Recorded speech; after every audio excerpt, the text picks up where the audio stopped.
अस्सलाम वालेकुम। महाराष्ट्र राज्य परीक्षा परिषद पुणे इसका लेटर आपके सामने है।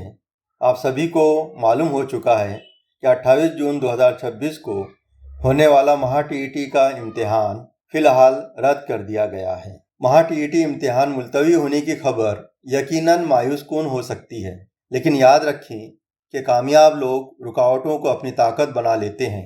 ये वक्त हिम्मत हारने का नहीं, बल्कि अपनी तैयारी को मज़ीद मजबूत करने का है।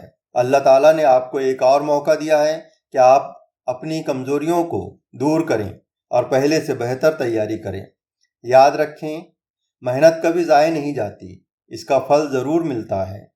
अपना रोज़ाना का मुताला जारी रखें, पुराने सवालात हल करें, कमज़ोर मौज़ूआत पे ज़्यादा तवज्जो दें और अल्लाह पर भरोसा रखें। इंशाअल्लाह जब भी इम्तिहान होगा आप पूरी तैयारी, एतमाद और कामयाबी के साथ इसमें शरीक होंगे। अल्लाह ताला आप सबको बेहतरीन कामयाबी अता फरमाए। आमीन।